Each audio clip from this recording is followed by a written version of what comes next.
اللهم صل على محمد وعلى آلہ وصحبہ وسلم۔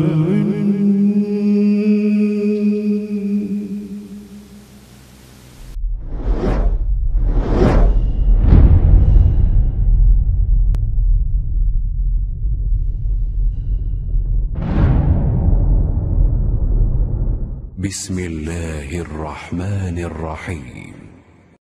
شروع اللہ کا نام لے کر جو بڑا مہربان نہایت رحم والا ہے۔ ہرقل شاہ روم نے قریش کے قافلے میں ایک آدمی بلانے کو بھیجا، اور اس وقت یہ لوگ تجارت کے لیے ملک شام گئے ہوئے تھے، اور یہ وہ زمانہ تھا جب رسول اللہ صلی اللہ علیہ وسلم نے قریش اور ابو سفیان سے ایک وقتی عہد کیا ہوا تھا۔ جب ابو سفیان اور دوسرے لوگ ہرقل کے پاس ایلیا پہنچے جہاں ہرقل نے دربار طلب کیا تھا، اس کے گرد روم کے بڑے بڑے لوگ، علماء، وزراء و امراء بیٹھے ہوئے تھے۔ ہرقل نے ان کو اور اپنے ترجمان کو بلوایا، پھر ان سے پوچھا کہ تم میں سے کون شخص مدعی رسالت کا زیادہ قریبی عزیز ہے؟ ابو سفیان کہتے ہیں کہ میں بول اٹھا کہ میں اس کا سب سے زیادہ قریبی رشتہ دار ہوں۔ یہ سن کر ہرقل نے حکم دیا کہ اس ابو سفیان کو میرے قریب لا کر بٹھاؤ اور اس کے ساتھیوں کو اس کی پیٹھ کے پیچھے بٹھا دو۔ پھر اپنے ترجمان سے کہا کہ ان لوگوں سے کہہ دو کہ میں ابو سفیان سے اس شخص یعنی محمد صلی اللہ علیہ وسلم کے حالات پوچھتا ہوں، اگر یہ مجھ سے کسی بات میں جھوٹ بول دے تو تم اس کا جھوٹ ظاہر کر دینا۔ ابو سفیان کا قول ہے کہ خدا کی قسم اگر مجھے یہ غیرت نہ آتی کہ یہ لوگ مجھ کو جھٹلائیں گے تو میں آپ صلی اللہ علیہ وسلم کی نسبت ضرور غلط گوئی سے کام لیتا۔ خیر، پہلی بات جو ہرقل نے مجھ سے پوچھی وہ یہ کہ اس شخص کا خاندان تم لوگوں میں کیسا ہے؟ میں نے کہا وہ تو بڑے اونچے عالی نسب والے ہیں۔ کہنے لگا اس سے پہلے بھی کسی نے تم لوگوں میں ایسی بات کہی تھی؟ میں نے کہا نہیں۔ کہنے لگا اچھا اس کے بڑوں میں کوئی بادشاہ ہوا ہے؟ میں نے کہا نہیں۔ پھر اس نے کہا بڑے لوگوں نے اس کی پیروی اختیار کی ہے یا کمزوروں نے؟ میں نے کہا نہیں، کمزوروں نے۔ پھر کہنے لگا اس کے تابعدار روز بڑھتے جاتے ہیں یا کوئی ساتھی پھر بھی جاتا ہے؟ میں نے کہا نہیں۔ کہنے لگا کیا اپنے اس دعوی نبوت سے پہلے کبھی کسی بھی موقع پر اس نے جھوٹ بولا ہے؟ میں نے کہا نہیں، اور اب ہماری اس سے صلح کی ایک مقررہ مدت ٹھہری ہوئی ہے، معلوم نہیں وہ اس میں کیا کرنے والا ہے۔ ابو سفیان کہتے ہیں میں اس بات کے سوا اور کوئی جھوٹ اس گفتگو میں شامل نہ کر سکا۔ ہرقل نے کہا کیا تمہاری اس سے کبھی لڑائی بھی ہوئی ہے؟ ہم نے کہا کہ ہاں۔ بولا پھر تمہاری اور اس کی جنگ کا کیا حال ہوتا ہے؟ میں نے کہا لڑائی ڈول کی طرح ہے، کبھی وہ ہم سے میدان جنگ جیت لیتے ہیں اور کبھی ہم ان سے جیت لیتے ہیں۔ ہرقل نے پوچھا وہ تمہیں کس بات کا حکم دیتا ہے؟ میں نے کہا وہ کہتا ہے کہ صرف ایک اللہ ہی کی عبادت کرو، اس کا کسی کو شریک نہ بناؤ، اور اپنے باپ دادا کی شرک کی باتیں چھوڑ دو، اور ہمیں نماز پڑھنے، سچ بولنے، پرہیزگاری اور صلہ رحمی کا حکم دیتا ہے۔ یہ سب سن کر پھر ہرقل نے اپنے ترجمان سے کہا کہ ابو سفیان سے کہہ دے کہ میں نے تم سے اس کا نسب پوچھا تو تم نے کہا کہ وہ ہم سے عالی نسب ہے، اور پیغمبر اپنی قوم میں عالی نسب ہی بھیجے جایا کرتے ہیں۔ میں نے تم سے پوچھا کہ دعوی نبوت کی یہ بات تمہارے اندر اس سے پہلے کسی اور نے بھی کہی تھی؟ تو تم نے جواب دیا کہ نہیں۔ تب میں نے اپنے دل میں کہا کہ اگر یہ بات اس سے پہلے کسی اور نے کہی ہوتی تو میں سمجھتا کہ اس شخص نے بھی اسی بات کی تقلید کی ہے جو پہلے کہی جا چکی ہے۔ میں نے تم سے پوچھا کہ اس کے بڑوں میں کوئی بادشاہ بھی گزرا ہے تو تم نے کہا کہ نہیں۔ تو میں نے دل میں کہا کہ ان کے بزرگوں میں سے کوئی بادشاہ ہوا ہوگا تو کہہ دوں گا کہ وہ شخص اس بہانے اپنے آباء و اجداد کی بادشاہت اور ان کا ملک دوبارہ حاصل کرنا چاہتا ہے۔ اور میں نے تم سے پوچھا کہ اس بات کے کہنے یعنی پیغمبری کا دعویٰ کرنے سے پہلے تم نے کبھی اس کو دروغ گوئی کا الزام لگایا ہے؟ تم نے کہا کہ نہیں۔ تو میں نے سمجھ لیا کہ جو شخص آدمیوں کے ساتھ دروغ گوئی سے بچے وہ اللہ کے بارے میں کیسے جھوٹی بات کہہ سکتا ہے۔ اور میں نے تم سے پوچھا کہ بڑے لوگ اس کے پیرو ہوتے ہیں یا کمزور آدمی؟ تم نے کہا کمزوروں نے اس کی اتباع کی ہے۔ تو دراصل یہی لوگ پیغمبروں کے متبعین ہوتے ہیں۔ اور میں نے تم سے پوچھا کہ اس کے ساتھی بڑھ رہے ہیں یا کم ہو رہے ہیں؟ تم نے کہا کہ وہ بڑھ رہے ہیں، اور ایمان کی کیفیت یہی ہوتی ہے حتیٰ کہ وہ کامل ہو جاتا ہے۔ اور میں نے تم سے پوچھا کہ آیا کوئی شخص اس کے دین سے ناخوش ہو کر مرتد بھی ہو جاتا ہے؟ تم نے کہا نہیں۔ تو ایمان کی خاصیت بھی یہی ہے، جن کے دلوں میں اس کی مسرت رچ بس جائے وہ اس سے لوٹا نہیں کرتے۔ اور میں نے تم سے پوچھا کہ آیا وہ کبھی عہد شکنی کرتے ہیں؟ تم نے کہا نہیں۔ پیغمبروں کا یہی حال ہوتا ہے، وہ عہد کی خلاف ورزی نہیں کرتے۔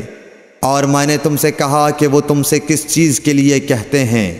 تم نے کہا کہ وہ ہمیں حکم دیتے ہیں کہ اللہ کی عبادت کرو، اس کے ساتھ کسی کو شریک نہ ٹھہراؤ، اور تمہیں بتوں کی پرستش سے روکتے ہیں، سچ بولنے اور پرہیزگاری کا حکم دیتے ہیں۔ لہٰذا اگر یہ باتیں جو تم کہہ رہے ہو سچ ہیں تو ان قریب وہ اس جگہ کا مالک ہو جائے گا کہ جہاں میرے یہ دونوں پاؤں ہیں۔ مجھے معلوم تھا کہ وہ پیغمبر آنے والا ہے، مگر مجھے یہ معلوم نہیں تھا کہ وہ تمہارے اندر ہوگا۔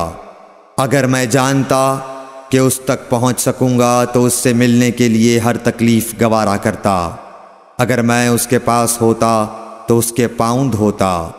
ہرقل نے رسول اللہ صلی اللہ علیہ وسلم کا وہ خط منگایا جو آپ نے وحیہ کلبی رضی اللہ تعالیٰ عنہ کے ذریعے حاکم بصرہ کے پاس بھیجا تھا، اور اس نے وہ ہرقل کے پاس بھیج دیا تھا۔ پھر اس کو پڑھا تو اس میں لکھا تھا، اللہ کے نام کے ساتھ جو نہایت مہربان اور رحم والا ہے۔ اللہ کے بندے اور اس کے پیغمبر محمد صلی اللہ علیہ وسلم کی طرف سے یہ خط ہے شاہ روم کے لیے۔ اس شخص پر سلام ہو جو ہدایت کی پیروی کرے۔ اس کے بعد میں آپ کے سامنے دعوت اسلام پیش کرتا ہوں۔ اگر آپ اسلام لے آئیں گے تو دین و دنیا میں سلامتی نصیب ہوگی، اللہ آپ کو دوہرا ثواب دے گا۔ اور اگر آپ میری دعوت سے روگردانی کریں گے تو آپ کی رعایا کا گناہ بھی آپ ہی پر ہوگا۔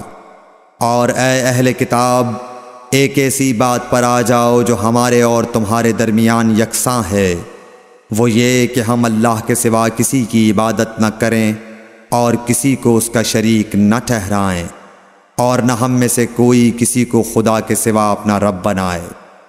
پھر اگر وہ اہل کتاب اس کتاب سے منہ پھیر لیں تو مسلمانوں، تم ان سے کہہ دو کہ تم مانو یا نہ مانو، ہم ایک خدا کے اطاعت گزار ہیں۔ ابو سفیان کہتے ہیں، جب ہرقل نے جو کچھ کہنا تھا کہہ دیا اور خط پڑھ کر فارغ ہوا تو اس کے ارد گرد بہت شور و غوغا ہوا، بہت سی آوازیں اٹھیں اور ہمیں باہر نکال دیا گیا۔ تب میں نے اپنے ساتھیوں سے کہا کہ ابو کبشہ کے بیٹے حضرت صلی اللہ علیہ وسلم کا معاملہ تو بہت بڑھ گیا۔ دیکھو تو اس سے بنی اصفر روم کا بادشاہ بھی ڈرتا ہے۔ مجھے اس وقت سے اس بات کا یقین ہو گیا کہ حضور صلی اللہ علیہ وسلم ان قریب غالب ہو کر رہیں گے، حتیٰ کہ اللہ نے مجھے مسلمان کر دیا۔ راوی کا بیان ہے کہ کہ ابن ناطور ایلیا کا حاکم ہرقل کا مصاحب اور شام کے نصارہ کا لاٹ پادری بیان کرتا تھا کہ ہرقل جب ایلیا آیا ایک دن صبح کو پریشان اٹھا تو اس کے درباریوں نے دریافت کیا کہ آج ہم آپ کی حالت بدلی ہوئی پاتے ہیں، کیا وجہ ہے؟ ابن ناطور کا بیان ہے کہ ہرقل نجومی تھا، علم نجوم میں وہ پوری مہارت رکھتا تھا۔ اس نے اپنے ہم نشینوں کو بتایا کہ میں نے آج رات ستاروں پر نظر ڈالی تو دیکھا کہ ختنہ کرنے والوں کا بادشاہ ہمارے ملک پر غالب آ گیا ہے۔ بھلا اس زمانے میں کون لوگ ختنہ کرتے ہیں؟ انہوں نے کہا کہ یہود کے سوا کوئی ختنہ نہیں کرتا، سو ان کی وجہ سے پریشان نہ ہوں۔ سلطنت کے تمام شہروں میں یہ حکم لکھ بھیجیے کہ وہاں جتنے یہودی ہوں سب قتل کر دیے جائیں۔ وہ لوگ انہی باتوں میں مشغول تھے کہ ہرقل کے پاس ایک آدمی لایا گیا جسے شاہ غسان نے بھیجا تھا۔ اس نے رسول اللہ صلی اللہ علیہ وسلم کے حالات بیان کیے۔ جب ہرقل نے سارے حالات سن لیے تو کہا کہ جا کر دیکھو وہ ختنہ کیے ہوئے ہے یا نہیں۔ انہوں نے اسے دیکھا تو بتلایا کہ وہ ختنہ کیا ہوا ہے۔ ہرقل نے جب اس شخص سے عرب کے بارے میں پوچھا تو اس نے بتلایا کہ وہ ختنہ کرتے ہیں۔ تب ہرقل نے کہا کہ یہی محمد صلی اللہ علیہ وسلم اس امت کے بادشاہ ہیں جو پیدا ہو چکے ہیں۔ پھر اس نے اپنے ایک دوست کو رومیہ خط لکھا اور وہ بھی علم نجوم میں ہرقل کی طرح ماہر تھا۔ پھر وہاں سے ہرقل حمص چلا گیا۔ ابھی حمص سے نکلا نہیں تھا کہ اس کے دوست کا خط اس کے جواب میں آ گیا۔ اس کی رائے بھی حضور صلی اللہ علیہ وسلم کے ظہور کے بارے میں ہرقل کے موافق تھی کہ محمد صلی اللہ علیہ وسلم واقعی پیغمبر ہیں۔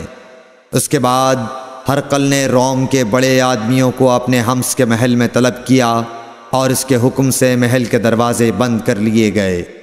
پھر وہ اپنے خاص محل سے باہر آیا اور کہا، اے روم والو، کیا ہدایت اور کامیابی میں کچھ حصہ تمہارے لیے بھی ہے؟